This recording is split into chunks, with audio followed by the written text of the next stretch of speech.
Happy Memorial Day, everyone. We are here for a Memorial Day extravaganza. We had a lot of content that dropped this weekend, and we have a lot of stuff to cover. Naturally, I am here with my old friend, Brandon Bfallat, a.k.a. Bfallat, until I come up with a better nickname for him. Brandon, there's a lot of stuff that we watched this weekend.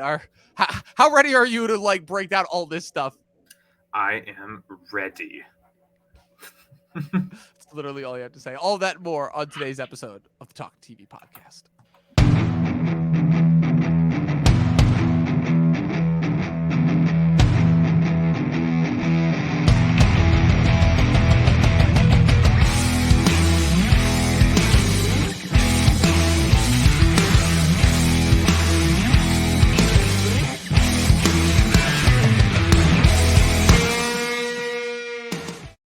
What's up, everybody? Welcome back to another episode of the Talkin' TV podcast. We are here on Sunday morning. It is May 29th. I had to look at my calendar there for a second as far as to know which day of Memorial Day it is. It is Memorial Day weekend. We hope you guys are all enjoying yourselves, enjoying this long weekend, enjoying the barbecue, enjoying all the good stuff. I'm here to talk about movies like I always am. And Brandon was the one who I was able to get to join me today because we had a lot of stuff dropped this weekend because the studios saw all the maneuvers working and we're like, okay, we got to structure it this way. We had the long-awaited sequel to but possibly a little bit more overhyped by certain people than others, because if you talk, depending on who you talk to, certain people were super excited for this movie and other people just didn't even really know that it existed. That being, of course, the long-awaited sequel to Top Gun Maverick. We also had the release of the first 2 episodes of the long-awaited Obi-Wan Kenobi Star Wars series that has been long in the making at Disney Plus, and of course the return of the perhaps not as beloved as we originally thought fan favorite. It's the one that really gave Netflix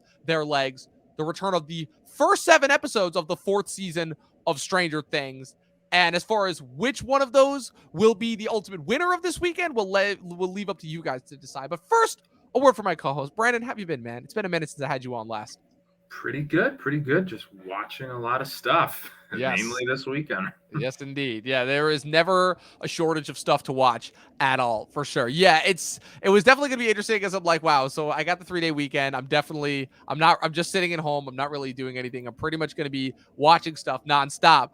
And I guess before we get this started, I guess my question for you is, of all the things that you saw coming out this weekend, what were you looking forward to the most? What were you looking forward to the least? That what was kind of like your anticipation level for each of those 3? Well, definitely Obi-Wan was the one we were most anticipating. I think that's the one most people were anticipating. And I think even compared to Stranger Things, it was the one that people watched first because, one, it's only 2 episodes, but there was a bit more of an unknown there because Stranger Things, you kind of know what you're getting. Even a Top Gun sequel, you kind of know what you're getting, especially with like the way Tom Cruise does his action movies nowadays. But with Obi-Wan, there was a bit more of an unknown, like, ooh, how's this going to tie into the prequels and then the original trilogy? And then like there was such a nostalgic pop cultural boost on social media for the prequels, mainly Revenge of the Sith, that like you just kind of got really hyped for it.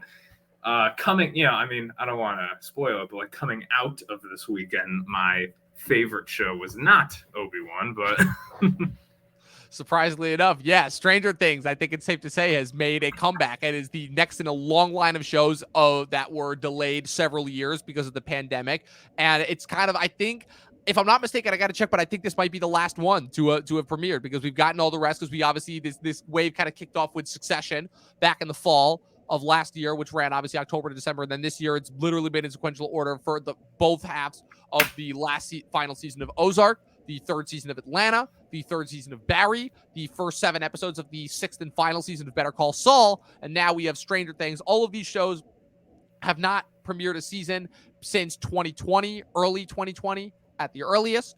And I think it's really interesting that we get Stranger Things, a show that had this very beloved start, obviously, made a massive cultural landmarks when it first started, and then kind of had a little bit of a rocky road going forward with the subsequent 2 seasons as well. compounded with Obi-Wan Kenobi, which despite kind of the mixed reaction to a lot of the Disney Plus stuff that Star Wars has, Star Wars I think has had an overall much better success with their Disney Plus content than Marvel has, but I will say that the stuff has certainly been mixed. You know, reviews were pretty universally beloved for both seasons of The Mandalorian, but Book of Boba was not as favorable. So obviously tracking going into Obi-Wan, which was a project that had really been anticipated long before even the existence of Disney Plus. That was always going to be interesting to track. And then you compound that with Top Gun, a movie that was supposed to come out between 2 to 3 years ago. Obviously, this movie has had a really troubled history as far as, even with it getting made, and then Tom Cruise finally agreeing to make it and, finding the guy that he wanted to help make it. And then obviously it's finally being announced to be released in 2019, right on the heels of his most recent Mission Impossible film, Fallout.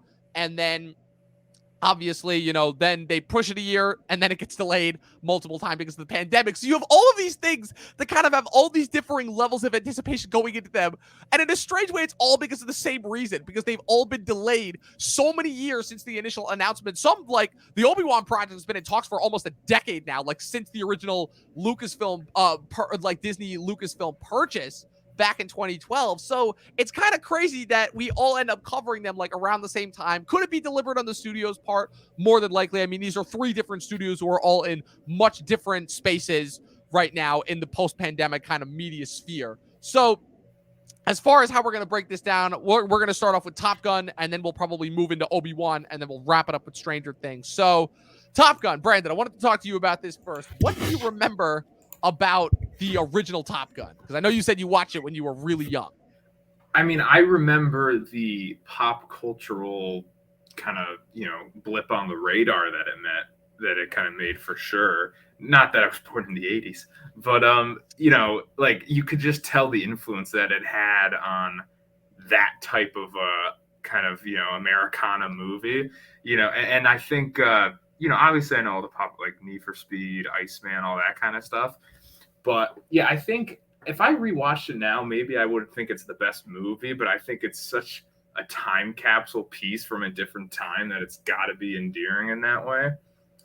Plus, it was like Tom Cruise's, like, I don't want to say his big break, but it was definitely like it kind of was though. It was kind of was though, because I guess in a strange way, I mean, the early 80s didn't really have like the teen idol phase that obviously came around later on with with Disney. But I think it's really interesting how like Tom Cruise is almost like part of like this wave of like young up and coming actors that were around at the time. Like obviously he's famously, Coppola, when he's directing The Outsiders, goes out of his way to find up and coming young talent. He picks Cruise out along with Matt Dillon, Emilio Estevez, Rob Lowe, Patrick Swayze, C. Thomas Howell, Ralph Macchio. All those guys are in that movie. It's honestly kind of nuts looking back at it in hindsight. Risky business, all the right moves, but that was kind of like, that was his first big break. That was his transition from like up and coming star to movie star, Well, it could have jumped that quick, happened in that short of amount of time. Yeah, and it's really, I mean, Tom Cruise, a lot of people say he's like the last movie star, and by that I think they mean he's like the last name that can sell a movie on his own, but also I think a lot of those old movie stars could never really get into a character. It was always just, I'm going to see the Arnold Schwarzenegger movie. I'm going to see the John Wayne movie. I'm going to see the, even the Will Smith movie to a degree. Whereas Maverick in Top Gun is kind of his only iconic character, because even though Ethan Hunt isn't really so much a character as it is, it's just a vehicle for him to do spy stuff and stunts and things like that. Whereas Maverick was an actual character in a big movie that he was playing, and there was, whether it was the glasses and the motorcycle or the quotes or the jacket, like that was his thing. So to see him go back to that now, it's pretty, it is pretty cool, because I want to say it's his 3rd character that he's ever played again, because it was that, Ethan Hunt, and Jack Reacher. Yeah, I'm pretty sure that's it. Yeah, and this is, and Jack Reacher and Ethan Hunt, those things, he made the first movie, then he kept making movies with those characters, whereas this is the first time he's revisiting a role. So that's pretty exciting. Yeah, it's he's kind of hopping on that bandwagon of kind of, older actors coming back to some of their earlier roles. You obviously saw that with, Star Wars, and now obviously Harrison Ford is doing that with Indiana Jones. There have been a couple other guys that have come and done that. I'm still really sad that we obviously never got Sean Connery back, because fun fact, actually, they had a plan when they were filming Skyfall where they were going to have Sean Connery as the butler part that Albert Finney later played, which that would have been weird. I'm like, no, if you're going to do it, no, but see, what would have been cool is if it turns out that like that actually is like the old Bond, and he like whips it out at the end and like ends up helping Daniel Craig. Like, come on, I'm sorry, I know that clearly would have ruined the purpose of Skyfall, but like that's just like my brain going to those different weird places. Because like, yeah, you would have just been like watching Sean Connery the entire time he's on screen. You wouldn't even like, it would totally take you out of the movie because you just be staring at him like, Exactly. oh, yeah, that's Sean Connery, you know? Like, and I think I find that interesting because Mission Impossible has essentially been Tom Cruise's contribution to the spy genre, because it was James Bond for the longest time. Then James Bond kind of got upended by a little bit of time for Jason Bourne, which is why, you know, I think they had such a tough time in the early 2000s. And then you had the Craig Bonds that picked up right when Jason Bourne was wrapping up. And then for the last decade, it's really been between three. It's been obviously the Craig Bond movies, Fast and Furious, which kind of adopted a spy mantra for a little bit before they just went gonzo, ridiculous action. But they still do like some like pretty, not similar, but like the action sequences are brothers and sisters with each other, if you will. And then Ethan Hunt, Mission Impossible, which is just full on super spy. Like, I wouldn't say that Fast and Furious really adopted a spy mantra. I think it's comparable to Mission Impossible in the sense that it's light summer fun with characters and actors that you like. Because even though Vin Diesel might not be like the most popular guy in Hollywood, like, you know, if you're looking at like The Rock or Justin Lin, like to the public, it's like, oh, it's Vin Diesel. I like Vin Diesel. Right. And that's a similar thing to Tom Cruise. I would say more so Kingsman, especially that first movie, made more of a splash. Yeah. Because like I remember Kingsman is like the franchise that everyone kind of forgot about. Like Kingsman, strangely enough, I feel like it's gone in the same way that the Fast and Furious initially did, where you had the first one had a major impact, and then the second one kind of fizzled out and just wasn't received as well. And then you had a third one that was like a weird spin-off prequel. Oh, kinda, yeah. You know? And now the fourth one, they're bringing back the original character. So Kingsman, I will say this, Kingsman still has a chance to turn itself around. If you get into like installment like 4 or 5, you get into like maybe like establishing like a generational thing, like maybe Eggsy has to mentor someone the way that Harry mentored him, you know, as far as just like getting into the, you know, the different spy spitballs. But how let's get back on topic before we go on a complete tangent. But I will say that how this kind of all relates back to Top Gun is I find it interesting that you're right. This is the first time that Tom Cruise is revisiting like an earlier role of his. And it's interesting because like there have been plans to do a Top Gun sequel since the 80s, obviously, with the first one, and it just never got off the ground. And I think I think it ended up being after unfortunately Tony Scott's death in 2012 that really spurred Cruise, you know, and like Cruise was pretty much fully diving into Mission Impossible movies entirely, because at the beginning of the 2010s, you still had Cruise doing like a couple of different interesting things. You know, he did Night and Day, he had Oblivion, he had Edge of Tomorrow, obviously, that they worked on. And he only had one Mission Impossible. And it wasn't until around 2015, and after the second Jack Reacher bombed, that he pretty much solely was focusing on Mission Impossible movies. So I find it, and that around then was probably around like when the soft reboot was coming out. So that was probably, so he probably figured that like the writing was on the wall of, it's like, okay, you have this wave of 80s nostalgia that's coming back, you know, the emergence of Stranger Things and Cobra Kai and having them having the effects on the culture that they did. He's like, okay, may as well like jump back into that in the big screen. And so it's interesting, though, how the director they go with in order to replace Tony Scott, though, you know, because the thing about Tony Scott is that Tony Scott was always about like putting as much on the screen as possible, but always having like very, very like valued on practicals. How he ends up getting Joseph Kosinski, who again is another very technical minded director who may not have had a chance to work on as much before, who he worked with previously on Oblivion, but for you know.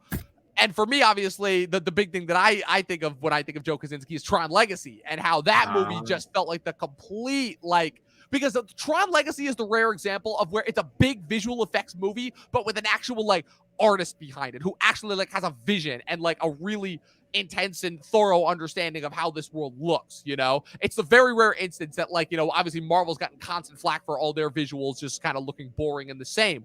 But so I find it really interesting that Tom Cruise has this guy do it, and he makes it into one of the most technically brilliant films I've ever seen. Like, the practical effects in this movie cannot be topped. Like, I will say right now that I would very much make an argument for this movie in the visual effects department, because these are practical effects that like even like put Chris Nolan's effects to shame. I will say that, like, the really intense, visceral feeling that you got from like being in the cockpit and like how it was filmed in the 80s, I think is recreated perfectly with a more modern day sensibility. The other thing that I'll say that this movie has that very much does not have in the original is this movie, I think, definitely has much more of a sense of legacy. Like, Tom Cruise definitely has an understanding, regardless of how we see it, that he is getting older and that he definitely needs, and like how he kind of like acts like a mentor figure who still physically is very much in the same playing field as like the significantly younger actors that he's working with.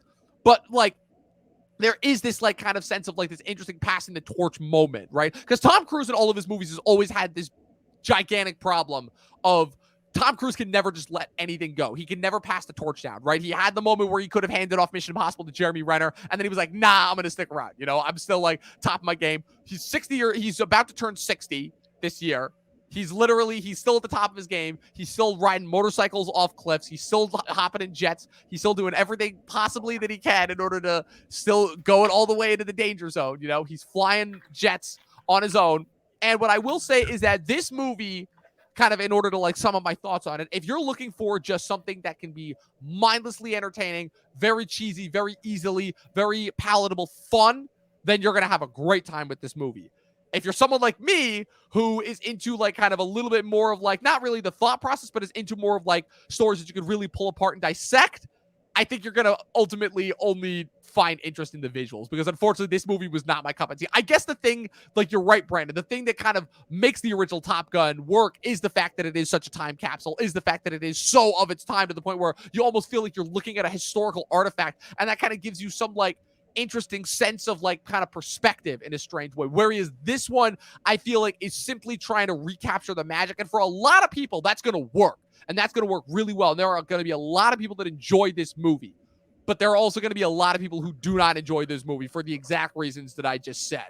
And that's kind of the my biggest kind of where I'm having a tough time, because in one sense I want to love it. I really want to enjoy and appreciate the amount of effort and like just the practical sense and the fact that when you're flying in those planes, you feel like you're there because of how practically shot it is. But then I also think back to the story and I'm like, man, this is the most simplistic thing ever, and I thought that we like valued a little bit more, and they had, my biggest problem was with the third act, because with the third act kind of testing, they have a lot of chances to like actually go the distance and like kill off some of those characters, and they just don't, because they're like, no, we can't kill anybody, and it results in them coming up with the most ridiculous of Deus Ex Machinas in order to get their characters out of situations, and it's just, I don't know, I just feel not that it devalues anything, but like there's a big like Goose's death in the original happening in the second act like is kind of an ingenious like move script wise in hindsight. Like it really, really is. Spoilers to anybody who hasn't seen Top Gun in the 36 years since it's been out, So that's kind of my biggest problem with it. And that's why I'm ultimately so torn on the movie, because on the one hand, like I said, yes, it is the most technically brilliant movie that I've seen so far of the year. And on the other hand, I'm like, but it's literally just the first one. This is not giving me anything new that I didn't see with the first one, Now so I didn't see the movie, full disclosure, but I have a couple questions I want to ask. So one is, compare, you watch like Tom Cruise has created like a brand of movies in the past like decade for himself. I think starting with Mission Impossible Ghost Protocol. I agree. That's where it started. I think from that on, like he's created like a Tom Cruise action movie, almost like Keanu Reeves has done. But there were seeds of it in night and day, I will say that. But Ghost Protocol is really where it started. Yeah. Because after Ghost Protocol, that's when you get Jack Reacher. That's when you get Oblivion. That's when you get Edge of Tomorrow. And all these movies, I think, maybe not as much Edge of Tomorrow, but like all the other movies, they more so lean on Tom Cruise because people like Tom Cruise. Like, like regardless of personal beliefs or any of that kind of stuff. Reacher, I could sort of see that. Oblivion, not as much, because Oblivion is more of like a visual effects movie, but like as far as like it just being isolated, I guess I can see. But no, I'm talking more so about like the marketing of it and like the way the movies are packaged and presented. Like it's more so like, hey, like it's kind of like that thing I was saying, like the last movie star, like this is a Tom Cruise movie, and like I always go back to like my mom like likes Tom Cruise, so she'll just see anything that Tom Cruise is in. And I'm looking at the Top Gun trailer, and like it, at times you're watching the trailer and you're like, this almost looks like a Mission Impossible movie, like just in terms of certain aesthetics and stuff. So I have a two-part question. One is, how does this film compare visually and technically, and even from a story level, to these recent Mission Impossible movies? And then the second question is, compared to the original Top Gun, do you think it's a better movie? All right, those are two very different questions and kind of like a lot involved. So as far as answering the first one goes, on the scale of like technical level of the Mission Impossible movies, yeah, because all of Tom Cruise's movies are technically like brilliant. Like as far as like in order to like kind of address like the last movie star kind of question, I guess in the sense of where Tom Cruise still wants to do a lot of things practically. He doesn't want to rely on CG. Whenever he's trying to create them, what he's trying to do, he is trying to create a visual experience that people will ultimately enjoy watching and feel like they are being transported into the world. Like as far as handling that, I agree, he is doing that like nobody else. As far as the actual stories that's involved, that's a different discussion, because as we know, his stories that he pursues are usually never that complex. I think the most complex script that he's done in the last couple of years that's been on the level of, that kind of matches the technical brilliance that's put into it is Edge of Tomorrow. And I think that's a big reason why that movie kind of stands out amongst the batch of movies that he's put out in the last decade. That's my favorite. It's the best Cruise one movie ever. Ever? It's not my favorite ever. My favorite ever is probably Collateral, but that's up there for me. But like, if you were asking me like my personal favorite Tom Cruise movie, I'm not gonna say it's like his best, but like it's my favorite. Like, and I will say, of the Mission Impossibles, if I'm gonna do that, I'd say the first one and Fallout are in there. Like, deserve to be in like that apex. Yeah, those are my best. For me, Ghost Protocol's my favorite. I like Ghost Protocol, but Ghost Protocol was like the warm up for Rogue Nation, which I thought was, I'm like, oh my god, Rogue Nation was amazing. I don't know. I thought Rogue Nation was a bit of a downgrade from Ghost Protocol. Really? Honestly. Okay, because that's where he hits McQuarrie, and that's where it's like, okay, it's off and running. Because I think it took McQuarrie. I think it was Fallout where McQuarrie really was Fallout, like, just as far as like the level of technicals that they put into that movie, it's like, holy shit! Like, wow. The fact that they are still able to pull this off. And like, that's the kind of feel that I get from Top Gun. But the difference, I guess, between, let's say, like Maverick and Fallout is Fallout, like, there was still, like, for lack of a better word, like, it's a spy movie, and like there's always going to be a level, there's going to be a level of like nuance and intrigue that's going to follow, because there's always going to be an element of the unknown involved that will always like kind of increases the tension and make the stunts feel even crazier. Top Gun, it's like, okay, they're essentially like, if you think about like kind of what the story, quote unquote, of Top Gun is, it's a bunch of horny kids. It's a bunch of horny teenagers in training who can do everything except have sex. So naturally, their raging hormones seep into their daily activities. And obviously, the big question over the last one was, oh wow, it's pretty much entirely males versus this one is a little bit more of them, except they put one female in there. So I got one question. Okay, so forget the other questions I have, because I know we want to move on. But like, I wanted to say.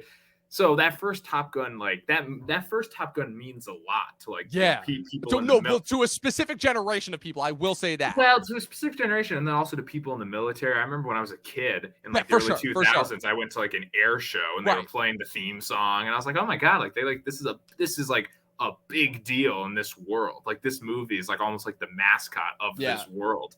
So I wonder, like, how do you think this new movie is gonna resonate with that specific crowd? Whether it's the 1980s, I don't think it'll have nearly the same effect. I don't think it'll have nearly the same effect, for the exact reason that, like you said, the first one is this cultural icon landstone. Movies like Top Gun that try to recapture the magic are never going to have the same effect. At most, it'll have, like I said, the same people who love the original Top Gun want to go and see it because they've been waiting this long for a sequel, and they get exactly what they loved about the first one, just from a new level of technical brilliance. But as far as having, it's not like a Cobra Kai where it's like, let's really dig into this. Well, what's so interesting about Cobra Kai is Cobra Kai goes in the complete opposite direction of Karate Kid, of what Top Gun does for say. It takes kind of the more simplistic basis and really dives in and tries to explore it from all the different levels of nitty gritty. Top Gun just leans into more of it, sometimes to a point where it doesn't even make sense, where I'm like, okay, like,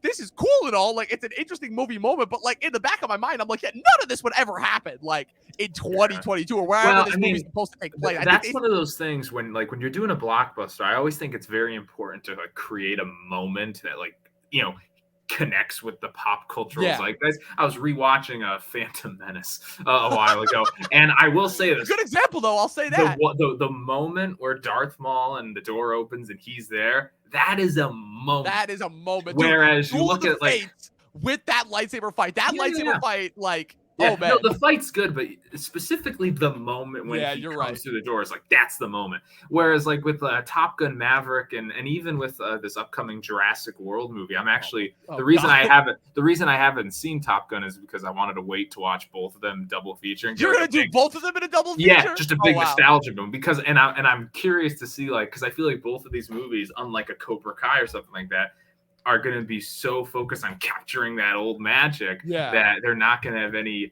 unique moments onto themselves, which is what I feared would happen with like Spider-Man No Way Home. I was Right, like, oh my and god, then No are Way they Home gonna? went in a different Yeah. direction. Yeah, that So No Way that's- Home had actually capitalized that. And that's ultimately the problem with all of these nostalgia rebate properties. Like I said, you have the ones that actually try to dive into and try to explore, in my mind, some of like the original moments of like what makes the original pop culture property fascinating, like No Way Home, like in my mind, Force Awakens. I know a lot of people disagree with me on that, but I do truly think that Force Awakens did try to break that down. And then you have other ones, and like Cobra Kai, and then you have other ones that are just seeking to recapture the magic and ultimately kind of don't have the same moment, like the Jurassic Park movies, like, which I'll still make an argument for the first one, but as far as recently, I'll fully make an argument for the first one. Here's the thing. Okay, totally off topic, but the ending of Jurassic World 1, the big finale, is awesome. It's great. It's so much fun. It's awesome. Like, people do not understand like Jurassic World. The moment with the Mesosaurus, the fish. Yeah, the Mosasaur, yeah.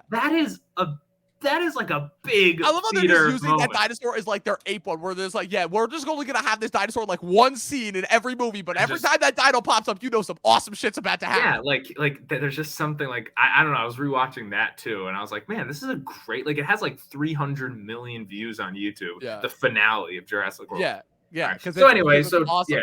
So to wrap up Top Gun, you're saying final star rating, I gave it 3.5 out of 5. It's fine. It's fun. It's a fun waste of time. I watch it. I'm like, that was cool. The stunts were fun, and I went about it, and just left it. Yeah, I definitely want to see it. Yeah, it's a fun movie to watch. But as far as will it be a movie that I remember fondly from this year, it's probably in a strange way the first just meh movie that I've seen this year, because every movie that I've seen so far this year has been interesting in like some way, shape, or form. Like, I haven't seen a movie this year, even the bad ones that haven't not been interesting. Like, even Morbius, Turning Red, and The Bubble were all so bad in their own rights, and I'm like, these are fascinating as far as how terrible they are. Yeah, you're saying Top Gun is that first, like, dare I say, like, just middle of the road. Yes. Like, all right, 100%, 100%.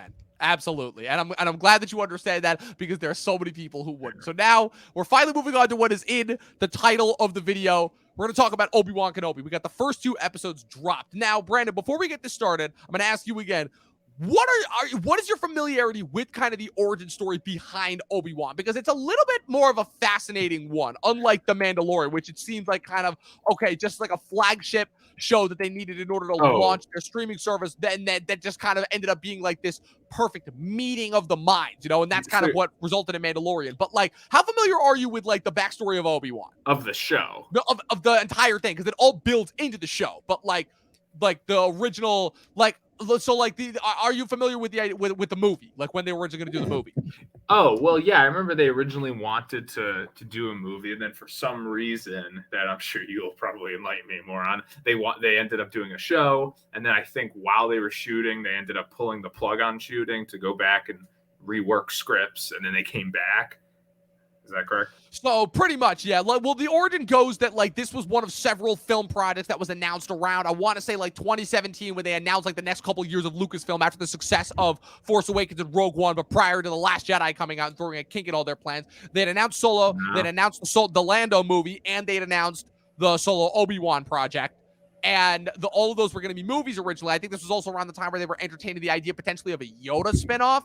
That was quickly that was quickly laughed out of existence.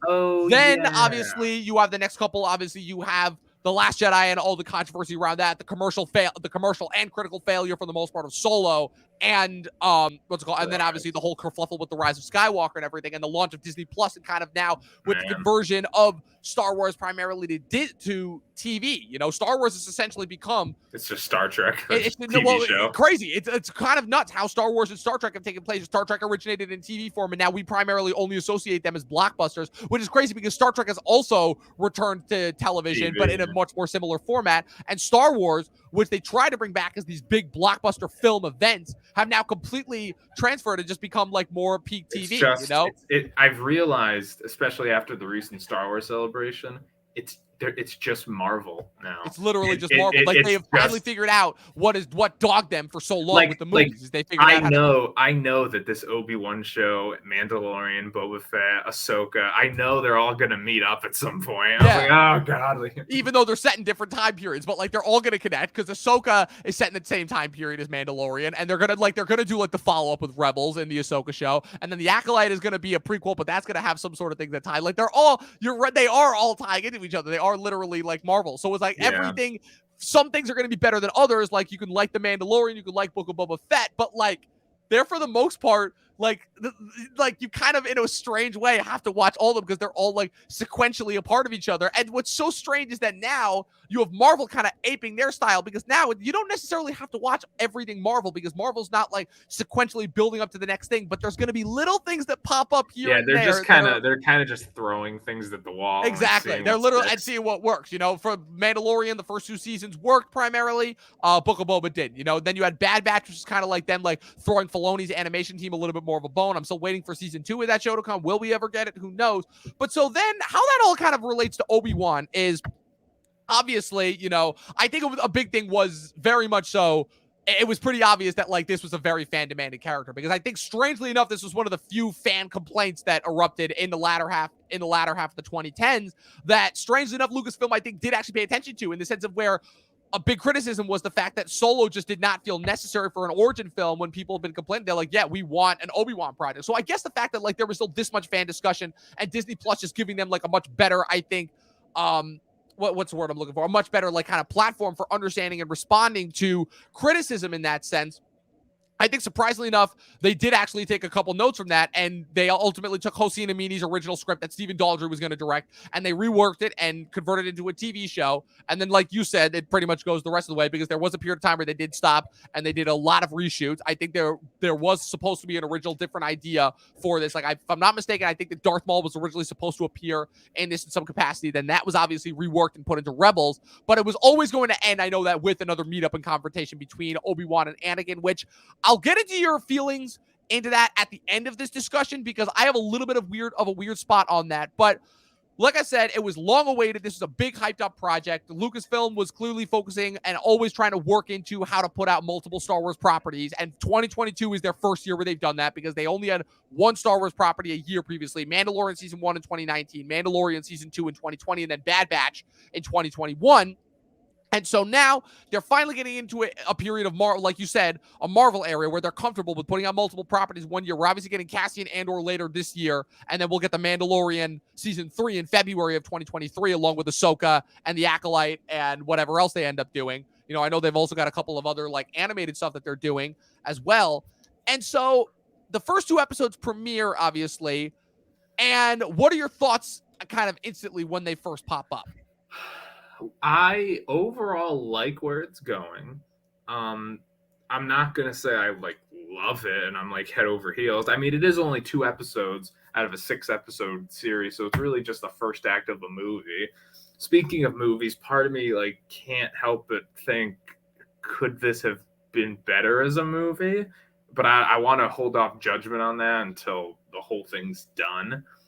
I had a similar thought about Falcon Winter Soldier. Like, watching that, the entire show was like, could this have been better as a movie? And then the show ends, and I'm like, yes, definitely it could have been. Yes, it could have. 100%. So I get certain vibes like that. I think in terms of pros, I think obviously Ewan McGregor's awesome.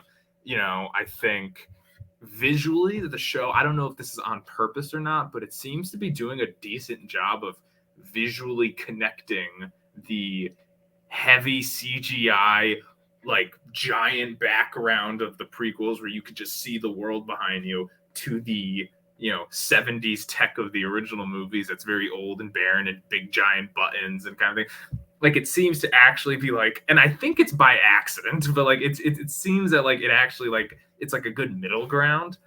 I think I'm trying to think, you know, I think the first episode is basically it's just the trailer. Like, everything in that first episode is just in the trailer for the most part. So it's like, okay, you know, I get it. I definitely see the Logan influence on this project. Definitely, like, especially once you get into episode 2 and what he's trying to do. It's like, okay, there's definitely a Logan influence on here. He's, you know, he's down, he's desolate, he's broken, and things like that. So I like that. I think, I'm trying to think of my other positives. I like the Inquisitors kind of hunting him as like a concept. I think that's fascinating. As a concept, for sure. But I'll say, you know, what I'm not like, and I don't want to get too much into the negatives because it did just start, but I'll say, you know, there's some like the action sequences. I'll start with that. I'm not a big fan of them, especially the one in episode 2 that's like a chase scene. It would like just from like a blocking perspective. There are a couple action sequences here. I'm like, really? Like who is blocking this? Like this looks awful. Yeah. And so like I'm not a fan of that. There's a few it seems that I'll say that my biggest flaw is that it doesn't seem Obi-Wan focused, even though it's taking a Logan approach. Logan was very focused on just him. And then the other people were clearly supporting players. It seems that while he's the main character, it's almost like a situation of like Batman and the Dark Knight where, yeah, he's the main character, but we're not learning a bunch about him. Like, I thought for sure we would get flashbacks of him before Phantom Menace to really flesh out him, like why he became a Jedi, why, and maybe we'll still get that. But I like, it was just striking to me that the first scene in the show is a flashback to the villain, which usually you would get later on in the show. And then it struck me that they were cutting back and forth to, I don't want to spoil it yet, but they were cutting back and forth to a certain planet and a certain young version of a certain beloved character a lot. And I went like, oh, okay, so this is like a big deal in the show. I think overall it's a good start. I think some of the stunt casting doesn't work. Mainly, there's a person who plays a Jedi in the first episode, and then a person who plays a pseudo Jedi in the second episode, and they don't really work for me. Yeah. So I think I don't want to say it's a mixed bag right now, but I like it. I like where it's going. I'm interested to see where the other episodes lead, but I'm not excited. 100%. I think you summed it up perfectly, kind of the problems that I had coming out of it, because I watch it, I'm like going in, I'm like, it's two kind of mentalities and thought processes that I have going. I'm going to put that highlighter down because what's it called? It's two different thought processes that I have. It's one thing, I'm like, okay, Obi-Wan Kenobi, for me personally, has always been my favorite Jedi. I always had problems with all the other Jedi if we're going to get into like the breakdown. But Obi-Wan, for me, I'm like, it always kind of bothered me that Anakin Skywalker was the main character. And I understand why in hindsight as the concept, but like it always bothered me because Obi-Wan was always the more interesting character. Despite the fact that I would always have him off on the side missions. He sits out most of Phantom Menace and he spends Attack of the Clones going on this stupid quest, interacting with all these different dumb CG creatures, having a couple of awesome action sequences before he gets held in captivity again. And Revenge of the Sith finally gives him something to do and interesting. So I always guess I had a big problem with the arc of the prequels and kind of their misuse of Obi-Wan, where Lucas almost unintentionally creates this origin for the mentor figure that obviously that Obi-Wan becomes in the original Star Wars film, obviously, or rather one of the mentor figures, I should say. And then unintentionally ends up making him a more interesting character. Whether that was by design or not, I don't think it was. How this kind of results is you have this character who I think ended up having a lot more of an impact on people than most. So now you finally have a chance to actually, because in a strange way, like I said, the prequels never really dive into Obi-Wan as a character because he's all constantly having to play like kind of the yang to Qui-Gon Jinn's yin. And because we get introduced to him at a weird point in the prequels. He's this young adult. He's been this Jedi Padawan that's right on the verge of becoming a Jedi Knight for years before he's kind of thrust into this unexpected mentor role that he's not ready for. Like, it's a very interesting and weird arc that's very different that you don't normally see in that type of like a blockbuster role. And now you have this chance to like really flesh this character out in a way that you haven't in any way, shape, or form. And that brings us into my other mindset that I had going into this, which is the Disney-esque part of it, which is where, again, I'm like, there's a reason why very, very few of the stories that they put into live action so far on their original content have worked. Mandalorian works because it's a very, very easy and palatable thing. It's a Western. The character is literally a man with no face and name who we are progressively kind of informed more about as time goes on. There's no expectations. You can craft your own thing. That's, to me, what still makes The Mandalorian work more than any of these other legacy shows is the fact that he's an original character that we have no prior existing knowledge of. Even Ahsoka, who is very much beloved in kind of the same way as Obi-Wan did, but for a different reason, obviously, amongst the animation heads like myself. Even Ahsoka, to me, doesn't have the same level of intrigue, despite the fact that that's also going to be pursuing new ground because that's still a legacy character. Like, Ahsoka is 14 years old now as far as in her inception and creation. Like, she's a legacy character as far as that goes. She's been around almost as long as some of these other prequel characters have been around, who are each hitting their 20s and 30s. So I find it so interesting that you have this legacy character who arguably, in my opinion, was the only legacy character that was really worth exploring, because he was the only one that it still felt like they could do something like actually new and interesting and fascinating. And then you instead take the story approach where it's like, okay, he's just simply going to be a vessel, a body with which to kind of explore this new sect of Star Wars. And hopefully, I'm hoping this doesn't go this way, but just ultimately provide for some more fan service. It's almost like they're taking like the moments that people want to see. They're like, okay, they want to see Obi-Wan fight Darth Maul. Okay, they already did that in the animation. Well, shit. Well, who do we have left to have him fight? Okay, he's going to have to go off planet and fight Vader. Despite the fact that that violates several things about chronology, but like I said, I'm not going to get into that yet. I'm still maintaining my critic brain, my critic hat, because I know that we all know how Disney likes to play fast and loose when it comes to Star Wars chronology and mythology. But I think my biggest problem is the fact that they very clearly kind of, and I hate to be this guy, but very clearly bring up, and continue their kind of new agenda that I feel like really started with Turning Red, where they really want to make the focus of this show, because Obi-Wan, you're right, despite being the title character, is not the main character of this show. He is not. He's the most interesting character in the show because of what we know about him, but he is not the main character of this show. The two main characters of this show, and this is where you're going to start to get spoiled here, people, are Princess Leia and the newest Inquisitor that we are introduced to in this show, portrayed by Moses Ingram, who I actually thought was pretty good for her bit part that she had in The Queen's Gambit, and is playing a new Inquisitor that we have never been introduced to, called the Third Sister. The series starts, we're introduced to two Inquisitors who us animation heads are already familiar with, legacy characters. You have the Grand Inquisitor, portrayed by Rupert Friend, who was previously voiced by Jason Isaacs in the first season of Rebels that he appeared in. And then you have the fifth brother, who I don't remember the voice actor who portrayed him, but the guy with the weird hat, who was portrayed by Sung Kang, actually. What's it called? Yeah, let me make sure. Yeah, who's actually, that's Sung Kang, yeah, from Fast and Furious as the fifth brother, which is kind of crazy because you wouldn't recognize him at all. Like, at all. Like, I think they do a great, that's one bit of stunt casting that actually works. But it's very clear that the focus is on the fifth sister, who is an Inquisitor who has this bloodlust for Obi-Wan Kenobi. Of all the Inquisitors, she just is fully diving into the Sith hatred. She is very, let's call it, her personality is very imposing. She is very menacing to the point where she will actually like go out of her way to what's it called, to threaten innocent civilians in order to get what she wants. Like, she's the only kind of outwardly evil, like she's the first outwardly evil Sith in a strange way. But I'll get into the problems that I have with her in a little bit.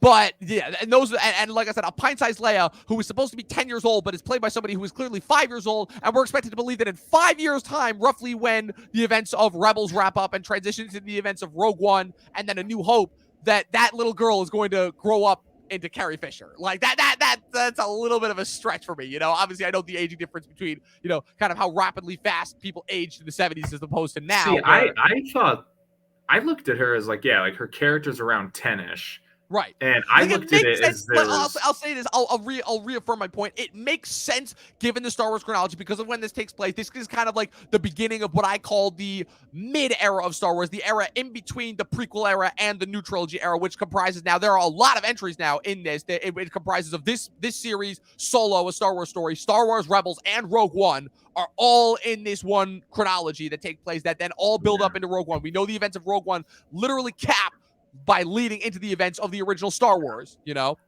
it's a few interesting points you bring up. I'll actually push back on a couple of them, but I'll say with the But I just realized what I was going to say is that it's still weird for me to get that into that mindset, because Carrie Fisher, even though she's playing somebody who's supposed to be feasibly like 16, 17, I don't know how old she's supposed to be in that first Star Wars, she's supposed to be that young. Really? See, I took it as like them in A New Hope were around 20.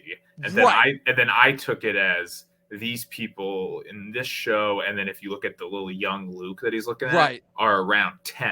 I took it as if this show takes place 10 years after Revenge of the Sith, and there's still 10 years left. But that's the problem, and that's always kind of been the weird linchpin. You're right, because you tapped on it completely, where that's always been the weird linchpin, where it makes more sense that there's like roughly a 20-year difference between Revenge of the Sith and A New Hope. But Star Wars chronology, I have read and looked over multiple things that say that there was roughly only a 15-year difference between the end of Revenge of the Sith and the beginning of A New Hope. So unless Star Wars characters age a lot quicker than I thought, that's what kind of creates some discrepancies there, and why it's a little bit hard for me to like kind of, I know that people age fast, but especially once they get I think puberty. when it comes to that kind of stuff, I don't usually get bogged down by that because I get what they're trying to say. Like, I get that they're trying to say, hey, this is a young Leia before she becomes the young woman. Yes, is it not lining up explicitly with the timeline? Right. Sure, but I don't think that detracts from a show or character's quality to me. I'll say this. I think Obi-Wan is the main character of the show, and I think they've done a decent job of showing that. I just think they're building up the villain and they're building up this young Leia, which was a surprise because I don't think anybody saw that. Nobody saw that coming. Everyone, I remember, they didn't announce it. There was nothing in the marketing that said that Leia was going to be in the show at all. Like, the focus seemed to be primarily on Obi-Wan and hiding out from the Inquisitors, and like you said, really just setting up for that first episode. I was actually kind of shocked, like I said, in hindsight, how little of the rest of the show they've included. A couple shots from the second episode, but primarily just stuff from the first. So marketing, I will say, bravo there. Like, I will say the marketing department for Star Wars, I think, has always done a really good job of making their stuff seem like mysterious and suspenseful. Yeah. I think the reason that we're even having the conversation of, I don't think Obi-Wan's the main character is because I don't think in the first 2 episodes we've learned anything about him we don't know. And my biggest fear with the show is that the show's going to end and we're not going to learn anything else. And the whole focus of it is just going to, because it seems like the main thrust of this story is his damaged relationship with Anakin, and then his relationship he's going to form with Leia, right? And then this Inquisitor thing, which is really just going to be a I hate you, I'm a good guy, you're a bad guy thing. And like, I'll get into that in a bit because I have a theory about that, but it just doesn't, like, I fear that we're not really gonna, and then even like some of the things that are going on in his head, like he can't quite communicate with Qui-Gon yet. That's something we already kind of knew, right? Like we already knew that story beat. It's playing into all the actual prequel tropes, and when we say prequel tropes, not like the Star Wars prequels, but like the problems with prequel storytelling that prequels are consistently having to overcome, and why they're almost like a flawed storytelling format. Because if they're playing into events of which we already know are going to happen, it ruins a little bit of the tension because we kind of already know the final destination. I mean, there are ways to do it. That's what I'm saying. There are ways to make it. I mean, I'll say that. Yeah, I'm actually like a fan of the prequels. They were my Star Wars movies. I can contend that the first 2 aren't really good movies, but I actually think you on the Phantom Menace, but Attack of the Clones is not good. I actually think they each get a little bit better. Like, I actually prefer Attack of the Clones. It's like just a movie to watch. And Revenge of the Sith is a good movie. Revenge of the Sith is awesome. Revenge of the Sith, I love that movie. To me, it's like peak Star Wars because it's giant soap opera, like space opera, whatever. But it takes itself way too seriously. and that's what's great is because that's how those meme moments come about, is because they're taking themselves seriously. And the visuals are amazing. The action is insane. It's relentless. Whereas, like, you get off topic, you get to the sequels and like it's so kind of tongue in cheek at times that you're just like, all right, I don't really care anymore. Anyway, with Obi-Wan, I just think like I'm shocked that it's been 2 episodes and we haven't really learned anything about him. So I'm a little, and then I'll say this too, visually, I already brought up the action blocking, but visually the show looks pretty bland. Like, it's kind of uninteresting to look at. The colors, I'm not saying the colors need to pop, but the colors need to pop. A little bit. It looks kind of like a very generic set. Like, it doesn't feel like there's the lot. I think that's a big reason why they keep going back to Tatooine rather than exploring these new worlds, is because they just have the one same desert set that they just want to keep using over and over again. Like, that's the biggest thing. Yeah, I mean, I like where the show's going. I'm interested in where the show's going. I worry that when it's all said and done, it's going to be like this big unnecessary show where it's like, oh, we didn't learn anything about him. He beat the bad guys. He escaped from Vader, and now and then the big arc is he learned to, like. My guess right now is like his big emotional arc, and I'm not talking so much about the plot arc of like what's going to happen. It just seems like the emotional arc is going to be he accepts that Vader is gone and that he made a mistake and he moves on. He learns how to communicate with Qui-Gon and connect with his past. He learns that he has to protect the kids. Okay, we already knew all that, so like I don't really like. So what's the point of watching it exactly? And like the other, it's kind of like how I felt with Falcon and the Falcon Soldier. I was like, oh, it's at the end of the show, he's gonna choose Captain America. We're gonna know why he chooses to be Captain America, and he's gonna get like a new suit. Yeah, I knew that going into this. Like Like, It's I all the knew that would happen. problems. It's just fulfilling. It's like, oh, like at the end of Solo, so we're gonna learn how Han Solo got his name and his gun. Cool. I don't really care about where Han Solo got his name and his gun Yeah, from. or in Solo, the big lesson is he's gonna learn not to trust anyone. I know We that know he doesn't trust that. anyone. We know he doesn't trust anyone. Like, we don't need to know the origin of that. And that's kind of always been the big consistent problem with kind of prequel storytelling. It's not necessarily with that we know where it's going. It's that thematically, it's not telling us anything new that really adds any new context to it. That's consistently the trap that they fall into. Conversely, that's what makes something like X-Men First Class so good, because that thematically is getting into, and how that like dodges a lot of the prequel problems. The same thing with Rise of the Planet of the Apes. Man, what is it with 2011 and prequel years where they just knew what they were doing? But like, you see what I'm saying? Where they like those movies were about like kind of building to something thematically, as opposed to just trying to fill in the same old story beats of like things that we already know and are familiar with. Even you look at something like Prometheus, exactly, which was a very daring, bold idea. You think going into that movie, I was like, okay, this is gonna lead right into the that first movie doesn't Alien. feel like an Alien like that. For the biggest shock for me, because I watched Prometheus, fun fact, before I ever watched Alien, the biggest shock for me was seeing how I'm like, this is supposed to be built into Alien? I'm like, this is like a weird, like, sci-fi mixed with like weird religious parables with like these big daring, like, and that's another crazy topic right off the bat right there. But so three things rather, but start off with these two. First of all, it's a little bit of the James McAvoy, Patrick Stewart syndrome here, where I'm expected to believe that he still looks like Ewan McGregor after 10 years, and in 5 years he's gonna look like Alec Guinness. Come on, man. Like that I know that's a stupid nitpick, but it's like how the Fox movies kept playing fast and loose with Patrick Stewart and James McAvoy, and then James McAvoy still looks like James McAvoy as Professor X in the 80s and 90s, and that's just where that was ridiculous. There's no excuse for the X-Men thing, because they literally jumped a decade between each movie, and they did not need to do that. They could have made the whole thing in the 60s. Exactly. Just do that. It made no sense at all. But like, and I know that like Star Wars, they like to play fast and loose with aging, but so the fact that I'm expected to believe, because obviously, again, the biggest thing, too, is that very few people still have this idea in their heads of Obi-Wan Kenobi as Alec Guinness. Obi-Wan Kenobi is kind of universally, like, McGregor has kind of inherited that part for better or for worse. And, again, like, the only thing that really kind of separates it is the fact that when they brought him back in Rebels, they very much modeled him after the Alec Guinness version, not the Ewan McGregor version. But we could also see that, like, you know, again, like, there still feels like there's something missing between, like, the transition from Ewan McGregor to Alec Guinness. But so...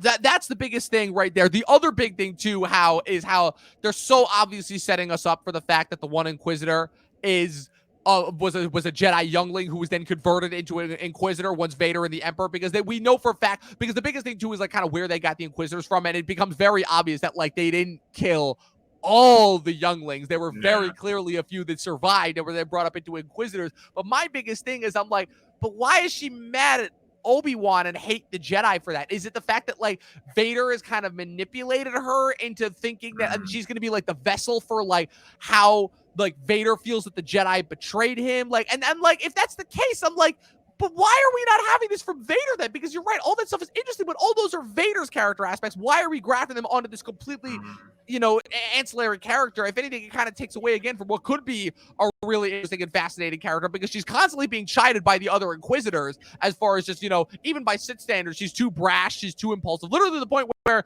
spoilers, I guess, but like she stabs the Grand Inquisitor through the chest, which I was a little bit confused by that, because I'm like, okay, so now they're really playing fast and loose and pulling the X-Men, because the Grand Inquisitor is still alive when Rebels happens, and in theory, this is supposed to happen like right before the events of Star Wars Rebels, you know? Another thing that kind of gets confusing, when they bring Leia into Rebels at a later point, as a full adult, I think in like season 2 or something. So that creates some more time discrepancies there. But like, so I'm getting into a little bit of too many semantics, but I guess kind of my thoughts on the show as a whole.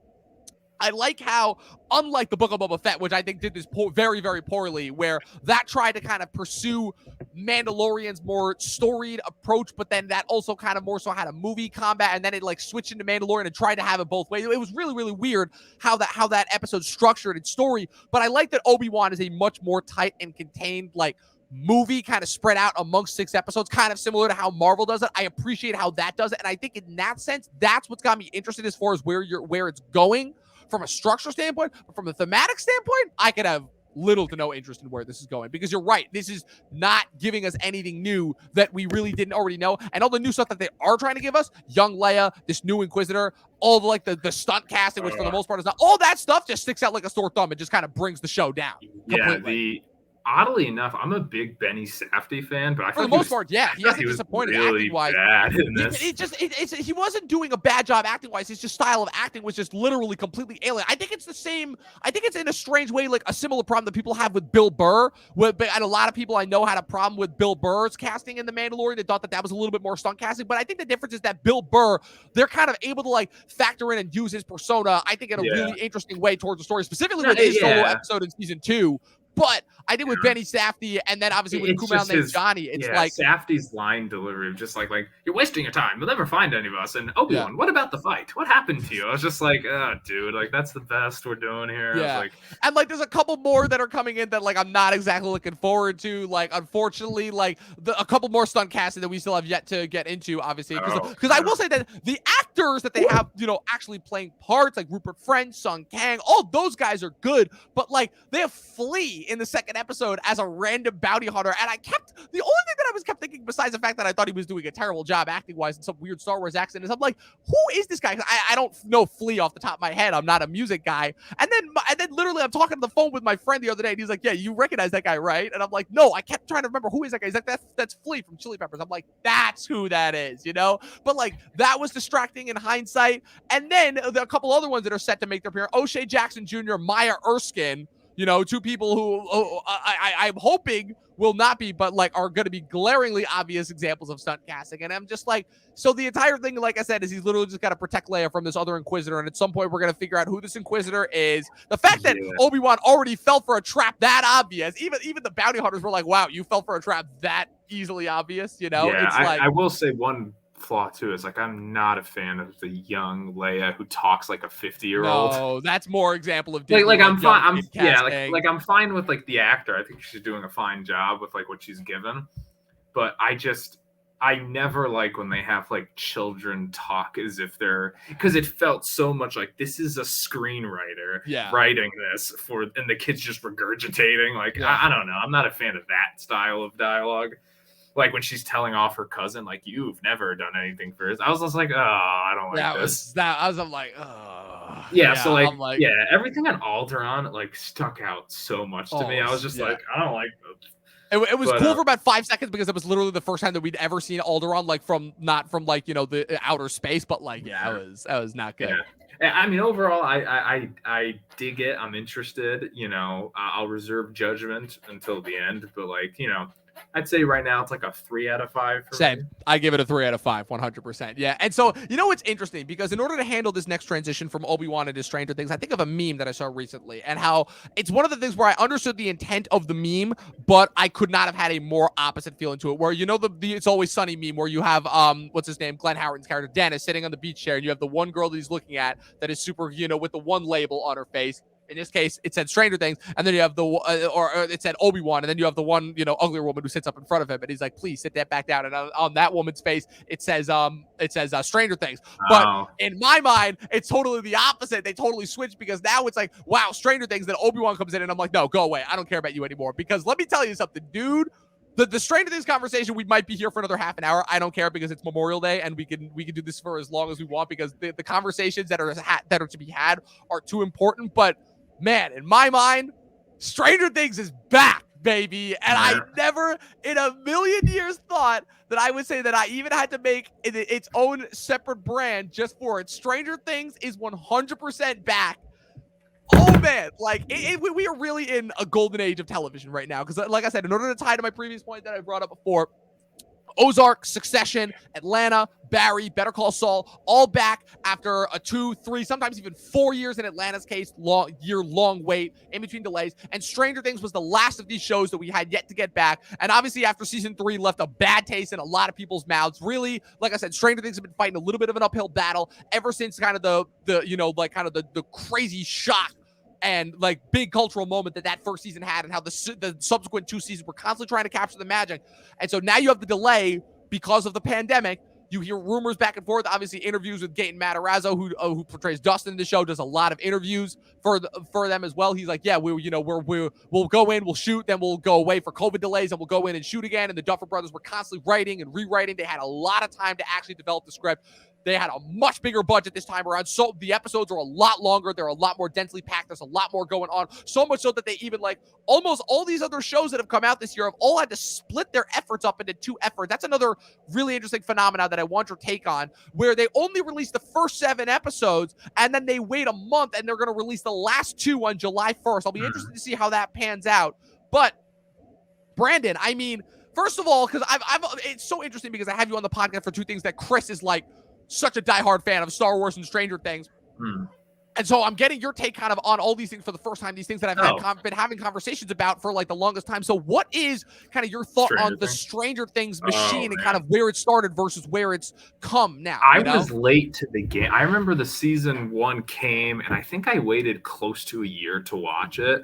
Like I kept seeing images. I saw waffles a lot, and then I saw the image of the kids hugging by the cliff. Like that was like, I feel like, and then the thing with the alphabet lights I saw. So I had clear pop culture imagery. And then I watched season 1 and I was like, this is perfect television. Yeah. Like that season 1 is just a perfect, like the way like they set up all the kids and it was endearing because the groups were so set. Like there was the children who were adorable. There was the teenagers who were angsty and oddly relatable. And then there were the adults who you could kind of like laugh with and laugh at, and like they could be a part of the real adult drama. So you had those 3 groups. It was like the kids, the teens, and the adults. They all come together at the end. And like when they all come together in like the last couple episodes of the first season, you're just like, yes, you're cheering with them. And then I was excited for season 2 because I saw 1 before 2. I really liked season 2. Me too. I've been batting 100 for season 2 since the day I saw it. I'm like, season 2 is misunderstood. I liked how dark it got. I liked how they had that Dacre Montgomery's Billy as like a human villain. I loved Bob. I thought his demise scene was like amazing. And I thought it was awesome that in season 1, like, 11 was such a standout. But in season 2, to me, it was Will. Like, he was totally the star of that season. And like his whole exorcism possession story was insane. I loved it. And then I loved, in my opinion, Steve is actually the best character in the show just because of the flip of like the bully turned hero. And then he's a sustained hero for multiple seasons. Yes. Like that is such a unique, never before seen character arc, really. Like, yes, you've had bullies in the past of movies and TV flip, but never like, okay, now they're a good guy for the rest of this thing. I was like, whoa. Yeah. So I really liked season 2. Season 3, I liked, and I don't think it like left a bad taste in your mouth. I think it more so just, it was when you could tell the wheels were starting to spin and like they were kind of maybe, dare I say, running on fumes, because it was where I really noticed the formula that they all do, where they split everyone up into groups. Everyone finds their own piece of the puzzle. They come back at the end. They put the puzzle together. They fight whatever the CGI monster is. And they did that in season 2, but I didn't notice it because like they were packaging it in a certain way. Season 3, they packaged it in the similar way. So I went, oh, are they just, oh God. And I didn't hate, and I actually love the final episode of season 3. I think it's like I'll agree. That final episode has got some surprisingly good moments. It's an effective finale. I like what they do with Billy. I love the ending with Hopper and his letter. And I'm like, okay, like I like this finale, but the whole season as a whole, it's not something I really want to go rewatch again because it felt very overtly 80s, overtly light. The character groups were not as delineated as in season 1. So now it's just like, all right, now you got this kerfuffle of people, and then like, okay, this is the side people. We don't really know what to do with them, so we're gonna throw them here. And then we got a Hopper. They're gonna do, and it just felt. And then they kept introducing new people. It was getting so crowded. Yeah. And I was just like, oh my God. And like it just became at a certain point. I was like, okay, this is getting kind of redundant. Like they're going through the motions.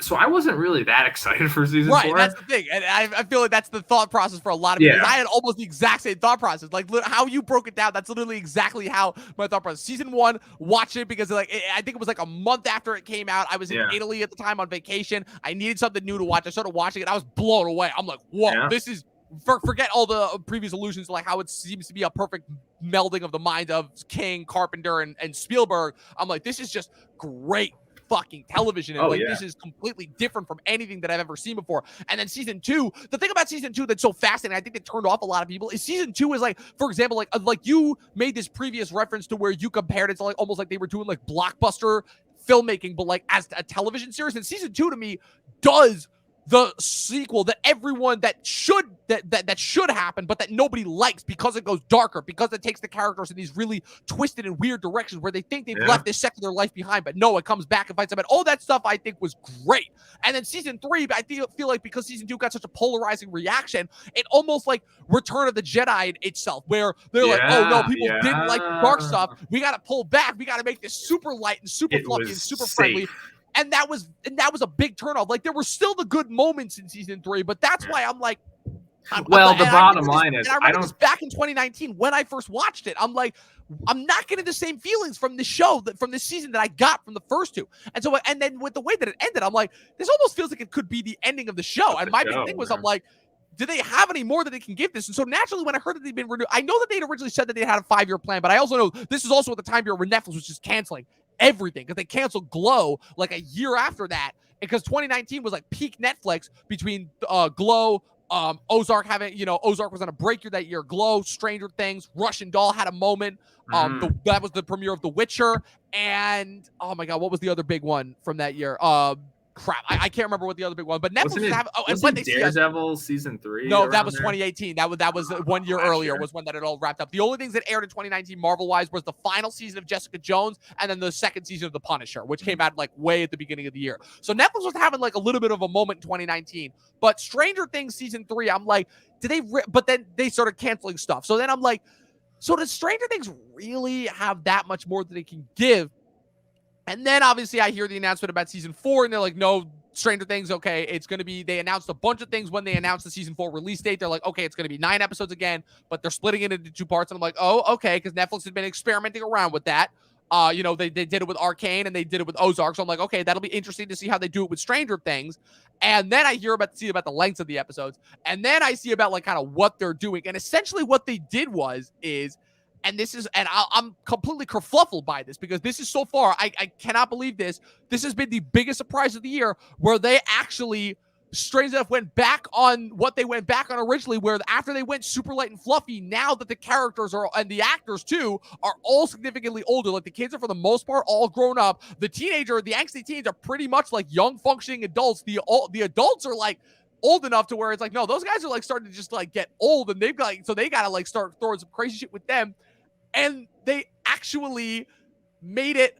There's so much that happens in this show. I don't even know how to describe it, but essentially what they did was they stuck to their word, for lack of a better word. They actually challenged themselves. To push the characters into really new, interesting, and menacing directions. They challenged themselves in order to add more layers. Because another criticism that was coming up was like, is there anything more to the Upside Down than just these giant CG blob monsters that they keep throwing at them? And they actually took them in a different direction. They're like, no, there's like an actual tangible threat now. They've got more of like, this season for a majority of it is like a serial killer, like for lack of a better word, like detective story. Like this has almost got like a Seven-esque edge to it.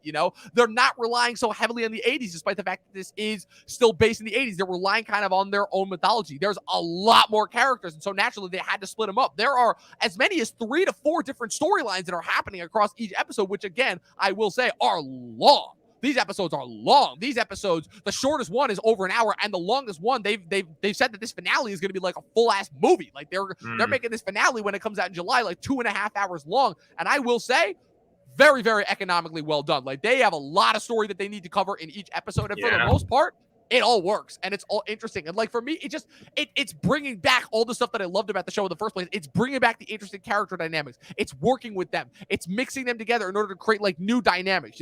It's actually introducing back like a lot of tension. It's bringing back like overhanging like certain threads from the earlier seasons that may not have been answered, and like actually giving us some really fascinating answers to them that are taking them in like completely new directions. Like when I started watching the show, I'm like, whoa, I'm like, are we going to start to see like some heel turns with certain characters? I'm like, I wasn't sure where they were going to go with 11 at first. And now obviously that we see kind of where they're going with it, I'm like, okay, now I see it. But like, I'm loving everything that they're giving us, dude. I'm sorry. Like I have a big ass smile on my face. I am so giddy because all my TV has come back. And for the most part, it hasn't disappointed. Like I had a blast watching these episodes, man. I really did. It's kind of nuts, especially given how long they were. But like, yeah, I really like. Now I did not watch all 7 yet. I got a little bit halfway through episode 5, but one of my things was always like, man, I keep saying like I'm so sick of the like splitting the characters up formula, but like I can't like it's the only way to do it. You have like 40 characters. It's like, you gotta split. You have a lot of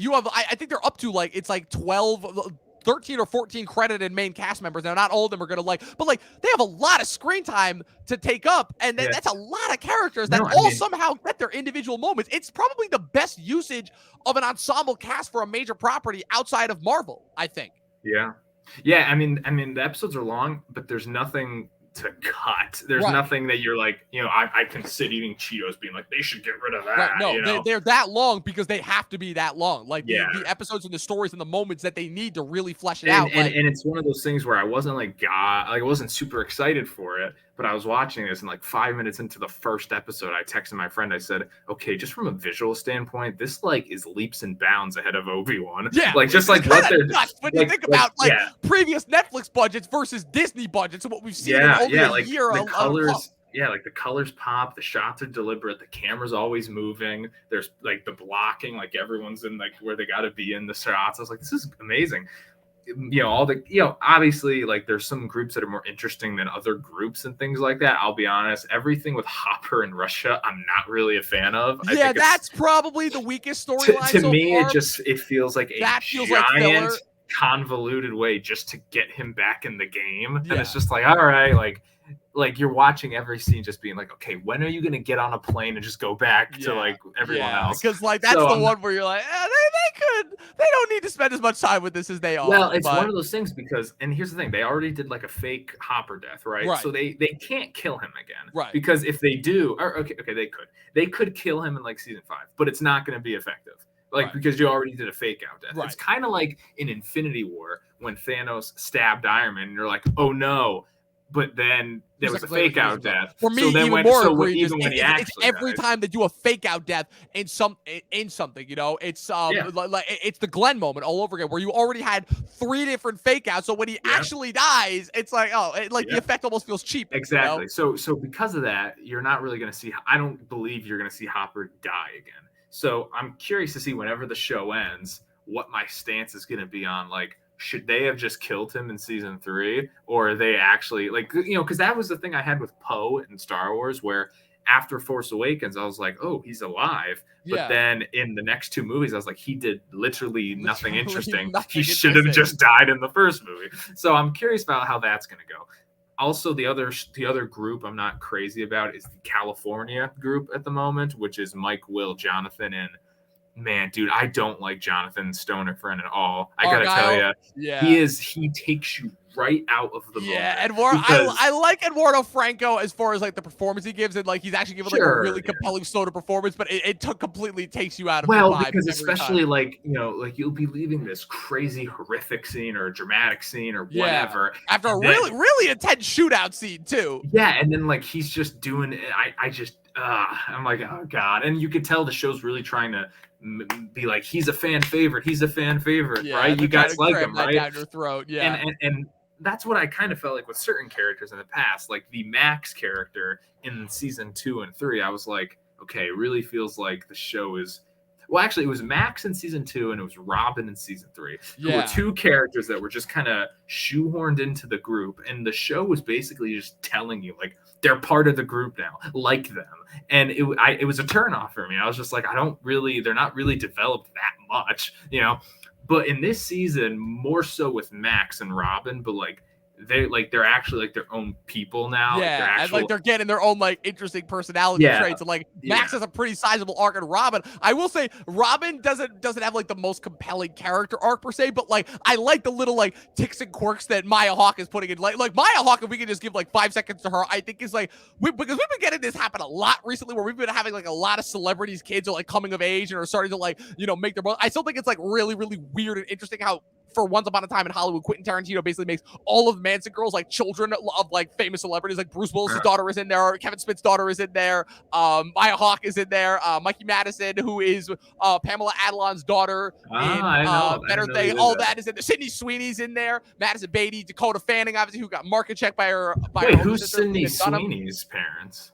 Well, Sydney Sweeney just because she got famous, not her necessarily. But I was just throwing out the different Manson girls. But you see what I mean? So that was a really weird phenomenon right there. Yeah. And Maya Hawke, I think it's even more so apparent in this show now, is where it's like, oh my, she is just like, it really is weird how in Hollywood where you get these kids of these parents who are like perfect blend, where she has all of Uma Thurman's like at 1 minute she has like all of Uma Thurman's like nervous tics and like kind of neuroses, and then the other minute she's just like super smooth like Ethan Hawke. It's so weird how she is like the perfect blend of those, and it's constantly unnerving to me, like whenever that happens, because I'm still old enough, I should say, to remember watching Ethan Hawke and Uma Thurman in movies when I was younger. So now seeing her, obviously, and she's roughly our age, and I'm like, oh, this is weird. This is definitely weird, but she's so good is the thing. She's so damn good. Yeah, I'll just say like I'll get them out of the way first. The things I'm not crazy about. Some things that Hopper I'm not crazy about. California. The California crew is pretty uninteresting at the moment. Even the Mike Will drama is which is the thing that's carrying that arc. But that arc had a great start and some great ideas at first. But Isn't then after it funny that Mike used to be the lead of the show, and now he's like, they definitely took him. They don't know what to do with him. Yeah, they really have no idea what to do with him. I'm wondering how much that has to do with Finn Wolfhard, because Finn Wolfhard, I know, definitely is like kind of trying to value himself as like the like kind of the movie star of the bunch, like the professional one. Like he doesn't hang around with the group. I don't see as often. I know him and Millie Bobby Brown used to be cute. Now Millie Bobby Brown does like all her press with like Noah Schnapp, the Will actor, who doesn't do nearly as much. So I wonder how much that has to factor into it, because like all those kids have seen talking gossip. Yeah, well, because all those kids have seen some level of success, with the exception of Gaten Matarazzo. But I think that's because Gaten Matarazzo just wants to focus on like being a normal kid and not really an actor. Like he pretty much just chills at home in New Jersey. What's it called, when he's not out shooting Stranger Things, and he just wants to live a normal life. But now that he's like old, like, I didn't realize it's like a decent amount of those kids are like actually like 20. Like Sadie Sink, Gaten Matarazzo, Finn Wolfhard, and who else? Those three are all 20 now. It's kind of weird. Yeah. I also the bully that's bullying 11 is like so overtly cartoony that I honestly couldn't take it seriously. Like it was like an arc that like whenever she's like crying, I don't know, about man. I'll say this, I'll say that Netflix, there's a level in Netflix things between the soap opera and the personal enjoyment where I'm like, I know this is stupid, but I can still enjoy it. Like pretty much like all of Cobra Kai. But then but like I said, but then they top it off with those moments of like actual like brevity and like actual like humility, and they get into like some really crazy sci-fi stuff. Like strangely enough, like 11 went from that arc and now is like had like, I think, in like a really fascinating point, because right now it's between 11 and everything that's still happening in Hawkins that is like carrying the show, is where that goes. No, the Hawkins crew of Steve and Max and like Dustin, that is like, that's the best part of the show right now. Because I mean, like the show's had a lot of cool moments. I think the ending of episode 1 is fucking awesome. Amazing. Like it was just like, it's one of those moments where it's like, oh, you think this is like a nice kid show? Like, no. And I was just like, oh my God. But it's one of the rare shows too that grows with its audience, where despite the fact that it still had some dark stuff in that first season was kind of kid friendly, and then the second season tried to take it in a little bit more of a darker direction, and they pulled it back on season 3, but with the exception of the final episode. But now they're going all out for like every episode and really diving into the horror and the twisted visual imagery, which we know Netflix has had a proven track record of with all the Mike Flanagan shows that they've done. It's obviously like this is more like straightforward, like a horror show, which is like awesome, because you hear the name Stranger Things, 80s monsters, you think it's going to be more horror infused than ET infused. Right. But anyway, with the first season that works because again they're little kids, they're only like 11, 12, and it kind of works because they're kids that grew up in the modern day, but they're supposed to be pretending that they're in the 80s. So it's a really tricky blend, but they managed to pull it off because those kids are were at the time some of the best young up and coming actors. Like all those kids that they got, 5 of them at the time. Now they've obviously expanded since. Were all fantastic, and the young adult actors too were all fantastic in their own right. Like they were a really good. Remember in season 1, Winona Ryder was like the big name going into that show, and like, now she was the name. I remember watching a trailer for season 1 going like, oh, I know Winona Ryder. She was the only one that I knew going into that. And I knew Dave Harbour because he was a character actor who'd been in a bunch of different things, even though that blew him up. But like, so I knew who he was, but nobody else knew who he was. Like nobody in that show, it was primarily all newcomers. And for the most part, like they're all superstars now for the most part, Yeah. No, I mean, yeah. So I really like the villain. Like I think that's the villain arc this season is probably the best one they've had. I just think like it's one of those things where I'm like, finally they're doing something like this, because in season 3, the fact that it was the same villain as season 2, that didn't really make sense to me a whole lot. Yeah, like I was just kind of like, oh, this is really like repetitive now. Like now that I'm realizing the formula and it's the same villain and they're sucking all the drama out of it, so it's just that's where I started to understand the criticisms of this is just doing the same thing over again. Was the switch from 2 to 3? 1 to 2, I never really understood what everyone was talking about because people are like, oh, they're doing the same thing. I'm like, what are you talking about? No, they're not. Because in season 2, the focus was more so on Will in the real world again. Right. In season 2, I mean, think about it. In season 1, Will's not even really Will's not really a character. Will is the plot device. And the fact that they take, it's one of the rare instances where they take the prop and actually like give him some character arcs and character traits where he's like trying to recover from the trauma of this. Yeah, I'll say this. He was like the star of season 2, I think. I think him and Steve and Bob were like the stars of season 2. Yeah. He has had nothing to do since I agree. Will and Mike both are 2 characters that had a lot to do at first. Like Dustin still has his role. Lucas, surprisingly enough, has like a pretty good arc, and like obviously with Max, but like I'm a little bit disappointed where I'm like Mike was like kind of the leader of the show. He was like the first one. He was kind of like the de facto leader of the group. He was the one that like pushed everyone, and now it's like I don't know. I just feel like the show was leaving him behind. He was the. I mean, in season 1, I think it's safe to say he was the lead of the show in season 1 because the kids were the main characters, and he was the leader of that group, and he had the relationship with 11, and he was best friends with Will, so he was that lead.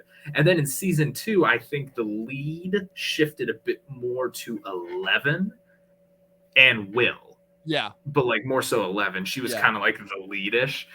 And then in season 3, I don't even know like if I could season 3, I feel like is when they really became like a major like ensemble where it's like there really wasn't like a main central character, I guess, Yeah, and now in season 4, it's the same thing, but you could tell the emphasis is on 11 and Max. Yes.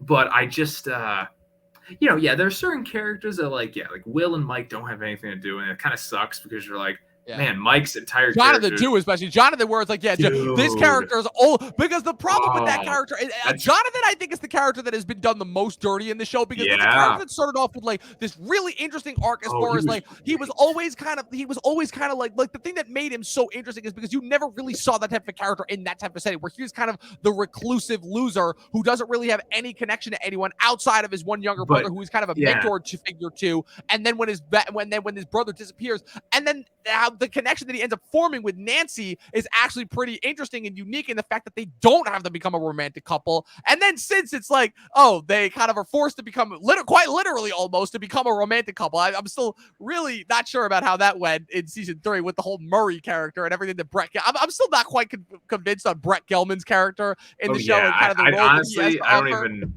Especially because they're still dealing with, for me, another problematic element of season 3, which is we're like, this is in the 80s. Well, what was big in the 80s? Russians. What are we going to do? We're going to have evil Russians. In a strange way, kind of predicting like what would end up happening today, which I think is really weird. Yeah. But I think, the cartoony Russians in season 3 and the one Russian that was so obviously riffing Terminator. I'm like, when I'm like, okay, the references are starting to get too much. Like this has got to stop. Yeah. I think, Jonathan was like one of the most interesting characters in season 1. Him and Nancy, because Nancy went from like their arc was very much like Nightmare on Elm Street. If like in Stranger Things season 1, the kids were doing Goonies ET, the teens were doing Nightmare on Elm Street kind of stuff, and her going from like the kind of bitchy like teen to like this kind of like heroic figure. It was a pretty awesome arc. And then like they formed satisfying arcs to all those characters. Yeah, like Steve has the redemption arc, Jonathan, and Nancy, absolutely. Yeah, and Jonathan being like the reclusive brother who has to step out of the shadows to like kind of solve this case and stuff. It was great, but neither of them have been interesting since season 1. Literally like to the point now where they've run out of stuff so much for them to do that literally their only arc this season is they're long distance. So now, of course, Nancy started to have feelings for Steve again after the Robin lesbian turn, and now Robin's role is kind of as like the goofy sidekick. Like the dynamics of the group, I'm still not 100% on, but it's while they're still kind of unified in their solo pursuit, right? And it's really in a strange way, like I said, it's a credit to the villain of the show, because the villain of the show is what is making the arc so compelling and so interesting and so rich. You know, the fact that it's like they're back in this space of like tension, and now they're like, okay, there are literal bodies hitting the ground here, like. This is going to turn quick, and it is. You know, you're starting to have this feeling of paranoia that creeps in, obviously, once the jocks start, trying to make a message about the town. They're like, these have been going on for long enough. You know, they've got this thing where it's like, oh, hellfire is like, they practice Satanism, whatever, and started to get into like the idea of like potential, like, cult mindset, which I think is also really fascinating, that, wow, Stranger Things is really trying to tackle this sort of stuff. But like, yeah, all the stuff that I will say that is still working about this show is, like you said, it was a point that you brought up before, where the character dynamics and are so good, and the characters for the most part are still all so well acted, so endearing. You feel like you know them. It's like you feel like you're watching your friends, and the fact that you're able to relate to them so hard in every scenario that they go through, it really doesn't matter what the show's about, exactly. Because the characters are so, like, the dynamic is so strong and relatable, the world is so fleshed out, and then the tone of the show is such a perfect balance between comedy and drama and horror and action. It's an adventure. It like the actual like crux of it are so well done that it really doesn't matter. Like even if the villain of the show wasn't that good, like in season 3, I could still watch it and be like, oh, this is fun. That's why I don't think you're ever gonna get a Stranger Things season or even episode that's like, that was bad. I don't think you're ever going to get that, because I don't think we've ever gotten it thus far. You've had moments where, like, I don't like that moment. Right. Probably the only one that I could think is the 11 solo episode from season 2, which obviously a lot of people were like not a fan of. I thought it was weird. Even that one, I'm like, that's still better than a majority of other TV that I watch. No, yeah, it's like, yeah, I think the problems that you'll have with the show is just the fact that there's so many characters. There's not enough time to give everybody interesting things. There's not enough room to give everybody interesting things. So like the main problems are, Mike's not doing a lot. Jonathan's not doing a lot. Or in like another season, it'll be Robin's not doing a lot. Like those are the problems. But here's the thing. In another episode or another season, it'll give someone a moment. And you're like, oh, okay, well, all's good. So it's kind of a genius thing, because I know the show was originally supposed to be an anthology show. It was just supposed to be this one season, but people liked the characters so much, they said, oh, we're just going to stick with these characters. And it worked, man, because, like, I mean, I know they want to end in season 5, and I think that's a good decision, because I agree. It could be a Breaking Bad moment. Like, all right, we left them wanting more. So, yeah, I love that. In terms of this weekend, I think it's the star of the weekend, and I'll say that there's a scene in episode 4, I won't say anything else. I'll just say it's a scene in episode 4 involving a character that is without a doubt one of the best sequences they've ever done in the whole show. Yeah, like awesome. For me, it's like Mount Rushmore top 5 scenes that they've ever done. I was 100%. Watching this, I was just like, whoa. 100%. And it was one of those things where it was like, this is the very best of what this show can be, encapsulated into one sequence of striking imagery and like a powerful score and great character dynamics and like great powerful drama. Like it was just like everything. Like this is like, you could just present that scene to people and be like, all right, yeah, this is fucking awesome. 100%. I could not agree with you more. And with that being said, that is a Memorial Day extravaganza. I'm giving these first 7. I've watched the first 6. I should also specify. I haven't hit episode 7 yet, but there's one twist that I already know is coming that I actually think is really fascinating and interesting, and is going to have a lot of really some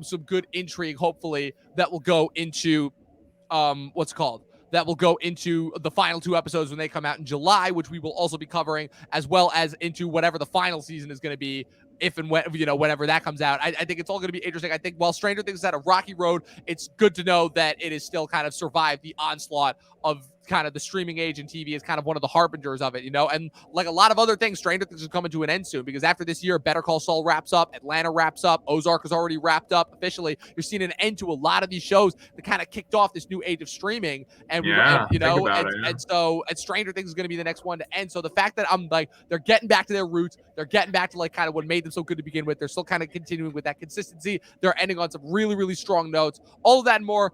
Stranger Things wins the weekend. Never thought I would see a dimension, let's call it, where I saw this, but we got it. I'm giving this 4.5 out of 5 stars. I loved everything, even some of like the bad moments of the season. I still absolutely loved every single minute of it. Stranger Things, it's awesome. What do you give it?